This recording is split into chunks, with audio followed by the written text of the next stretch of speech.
Big boss season 7 రేపటితో ముగిపోతుంది. అయితే రేపు గ్రాండ్ ఫినాలి షూటింగ్ ఈ రోజే స్టార్ట్ అయిపోయింది. అయితే ఈ రోజు ముగ్గురిని ఎలిమినేషన్ చేసి రేపు టాప్ 3గా కొనసాగించాలని బిగ్ బాస్ యాజమాన్యం డిసైడ్ అయింది.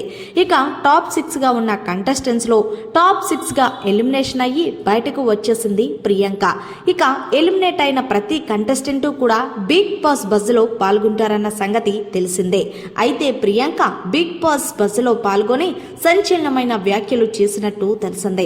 అయితే గీతు షోకి ఆహ్వానించిన ప్రియాంకను నువ్వు ఎలిమినేట్ అవుతావని భావించావా అంటే లేదు, నేను ఎలిమినేట్ అవుతానని అనుకోలేదు, నేను టాప్ 3లో ఉంటానని అనుకున్నాను. కానీ చివరి వరకు వచ్చి చివర్లో ఇలా ఎలిమినేట్ అవ్వడం కొంచెం బాధాకరంగా ఉంది అంటూ ప్రియాంక ఎమోషనల్ అయ్యింది. సరే అది వదిలేసే, ఇప్పుడు బిగ్ బాస్ హౌస్ లో ఉన్న పల్లవి ప్రశాంత్ పై నీ ఒపీనియన్ ఏంటి అంటే గనక ప్రశాంత్ చాలా మంచోడు, గేమ్ కూడా చాలా బాగా ఆడతాడంటే అందుకేనా మీరందరూ కలిసి 10 సార్లు టార్గెట్ చేశారు ప్రశాంత్ని అంటే అది గేమ్ పరంగా టార్గెట్ చేశాము కానీ మనస్ఫూర్తిగా అయితే కాదు కదా, జస్ట్ అది గేమ్ అనగానే. మరి గేమ్ అనగా ఇదే విషయాన్ని నువ్వు అక్కడెందుకు చెప్పలేదు, ఇక్కడికి వచ్చాగా ఎందుకు చెప్తున్నావు అంటే ప్రశాంత్ స్టామినా ఏంటో నీకు తెలిసి ఇలా మాట్లాడుతున్నావంటే ప్రియాంక నేను ఎవరికి భయపడను, నాకేదైతే అనిపించిందో అదే చెప్తాను, అది మీకు నచ్చితే తీసుకోండి లేకపోతే లేదు. ప్రశాంత్ గేమ్ పరంగా కానీ బిహేవియర్ పరంగా కానీ సూపర్ అనే చెప్పాలి. కొన్ని విషయాల్లో అయితే నామినేషన్ టైంలో అయితే అగ్రెసివ్ అవుతాడు, ఆ విషయంలో నాకు నచ్చడు, అది ఇప్పుడు చెప్తున్నాను అక్కడ చెప్పానంటూ గీతుకి కౌంటర్ ఇచ్చుకుంది. ఇక మరి శివన్న మీద నీ ఒపీనియన్ ఏంటి అంటే శివన్న ఓసరవెల్లి లాంటోడు, ఎప్పుడు ఎలా ఉంటాడో ఎవరికీ తెలియదు, తనకి కావలసుకున్న వాళ్ళకి మాత్రమే సపోర్ట్ చేస్తూ ఉంటాడు.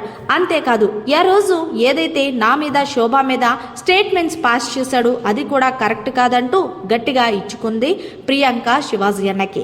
ఓకే అది వదిలేసి, మరి నువ్వు శోభని ఫేవరిజం చేయడం కరెక్ట్ అంటావా అంటే అది ఫేవరిజం కాదు, నేను ఆట ఆడే విధంలో నా స్ట్రాటజీ అంటే నువ్వు చేస్తే ఒకటి వాళ్ళు చేస్తే ఒకటా అంటూ ప్రియాంకకి కౌంటర్ ఇచ్చుకుంది గీతు.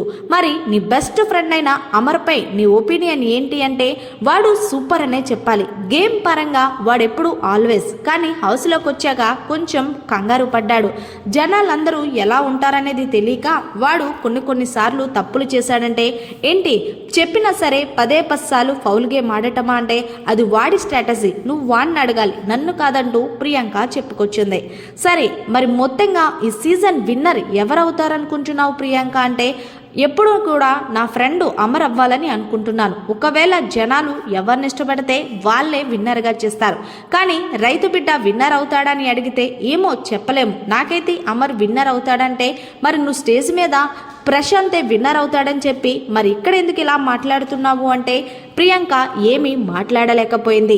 ఏదైనా ప్రియాంక బిగ్ బాస్ బజ్లో పాల్గొన్న వ్యాఖ్యలు చాలా డిఫరెంట్గా ఉన్నాయనే చెప్పాలి. మరి దీనిపై మీకేమనిపించింది అనేది జర కామెంట్ రూపంలో తెలియచేయండి. మరిన్ని లేటెస్ట్ అప్డేట్స్ కోసం చూస్తూనే ఉండండి.